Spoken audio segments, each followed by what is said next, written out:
We may never know just how often pharaohs were murdered in ancient Egypt. That's because the priests and the nobility, the 1%, understood that it was in their best interests to keep that sort of thing on the down low. After all, the kings were supposed to be divine, living gods. The priesthood and nobility depended upon the king for their own wealth, so it was in their best interests to maintain that image of divine perfection. Murder? What murder? We don't have murder here. Pharaohs didn't die like ordinary mortals. They ascended to the stars.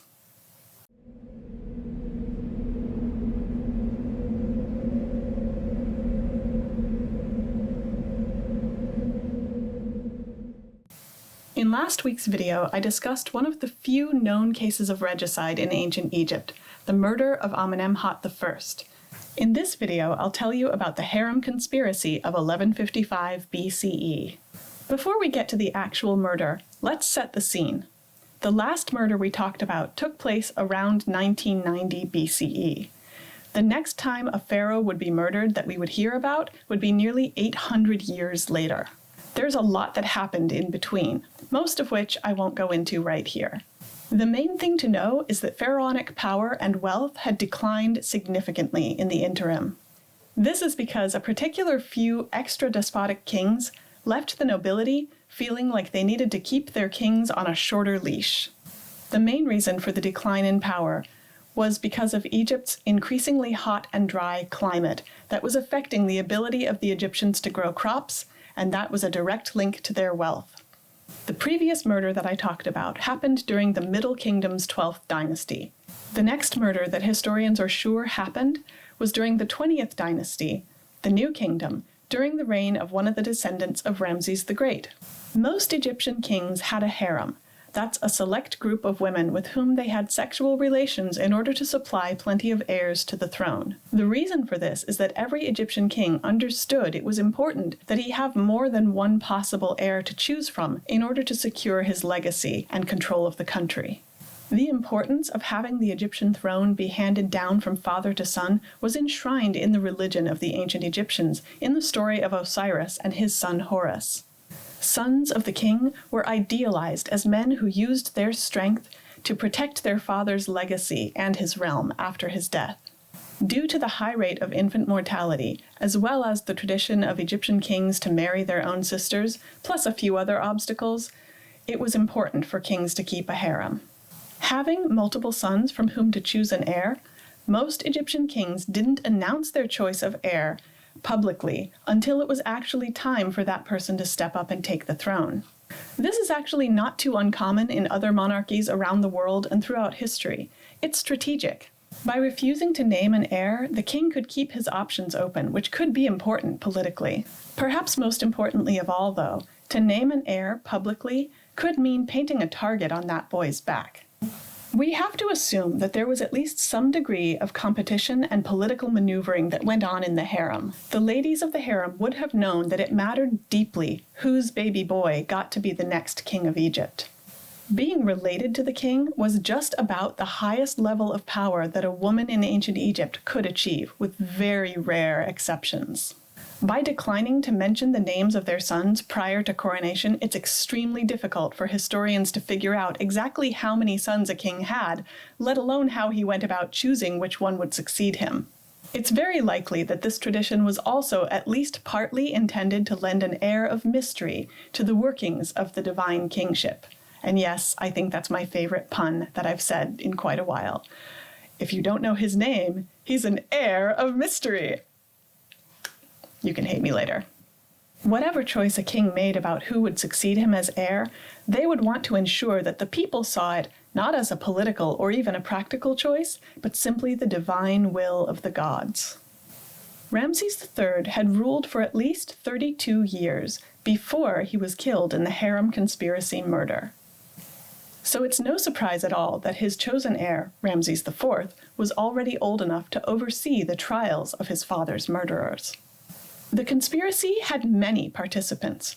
It was masterminded by one of the king's lesser wives whose name was Tia, and I just want to stop right here because there's a famous queen also known as Tia, and there's a beautiful, beautiful statue of her, as you can see, from a previous Dynasty. That is not the same T.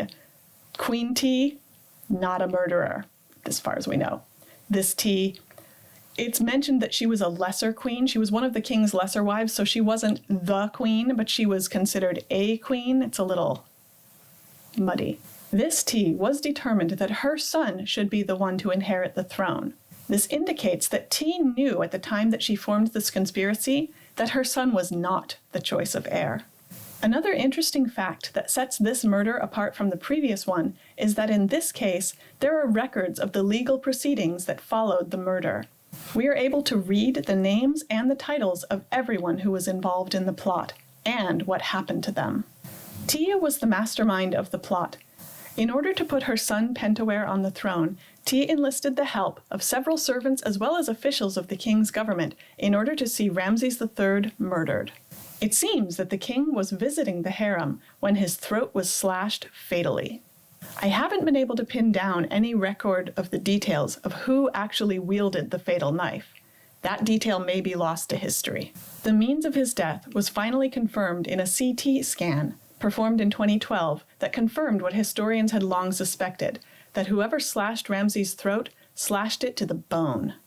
While the conspirators did succeed at killing the king, they failed to place Pentawere on the throne. It seems that loyal members of the royal family and the court exposed the plot before its full purpose could be carried out. The chosen heir to the throne, Ramses IV, was already old enough to oversee the trials, of which there would be 5, attended to by 12 judges. In these trials, as the record clearly states, all of the conspirators were brought to justice. Among those involved were the butler, the pantry chief, an official named Medset Sure, and another named Pebek Amen. Apparently, Pebek Amen was not this man's real name, but an incriminating pseudonym ascribed to him for his villainous behavior. The Judicial Papyrus of Turin states, "He was brought in because of his collusion with T and the women of the harem. He made common cause with them and began bringing out their words to their mothers and their brothers, who were there, saying, 'Stir up the people, incite enemies to hostility against their lord.' He was placed before the great nobles of the court of examination. They examined his crimes. They found that he had committed them. His crimes seized him. The nobles who examined him brought his judgment upon him. Pebek Amen, according to records, was burned to death in order to ensure that his soul would never be able to reach the afterlife." The fates of the other conspirators were equally grim. A total of 28 people were executed, some by burning, and some, who had higher ranking, were allowed to take their own lives. Such was the fate of Pentawere, the would-be usurper of the throne. The 28 who were put to death included the actual conspirators, as well as those who knew of the conspiracy but didn't report.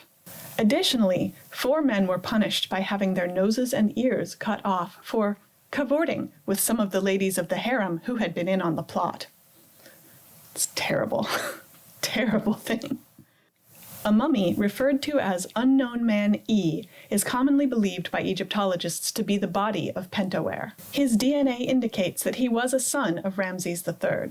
He was not embalmed. His body was wrapped in an impure goat skin and placed in an uninscribed coffin. This is yet another way of ensuring that he too would be denied entrance to the afterlife. Perhaps most intriguing of all is the fact that the fate of Tia, the wife of the king who was the ringleader of this whole plot, is not recorded. Was she perhaps executed by a means too grisly to describe?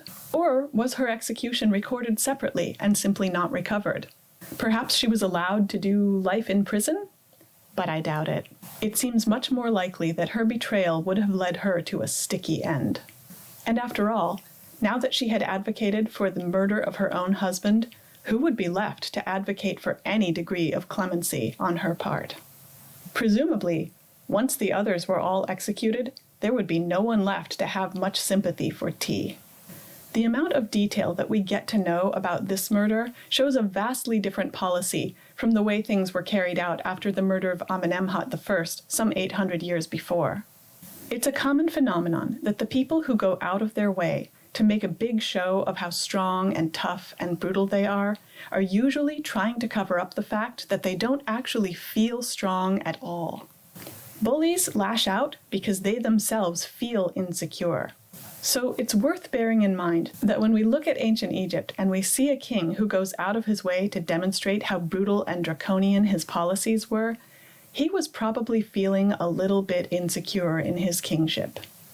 Ramses IV, while he may have known that he was his father's choice of successor, probably wasn't expecting to inherit the throne quite so suddenly, and certainly not under such grim circumstances. So it makes sense that his response would have been extreme. There's also the well-documented historical fact that many of the pharaohs who took the name of Ramses were trying desperately to live up to the reputation of their forebear, Ramses the Great.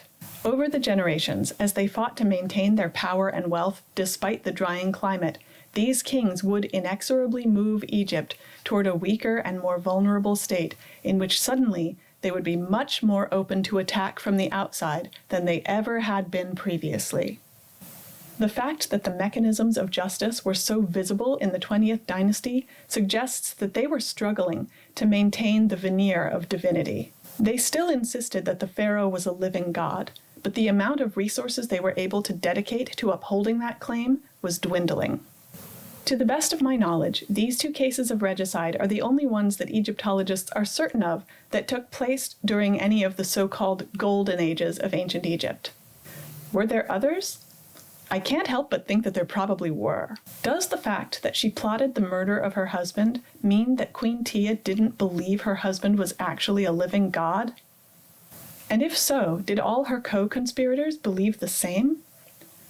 We will probably never know, but I can't help but wonder.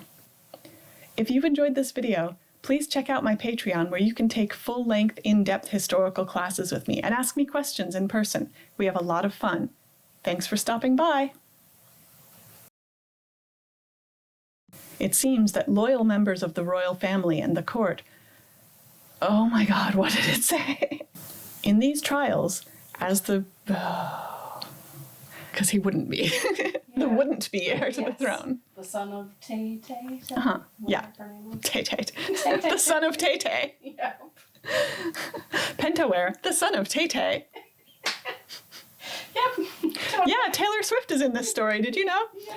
His body was wrapped in an impure goat skin and placed in an If you've enjoyed this video, do things!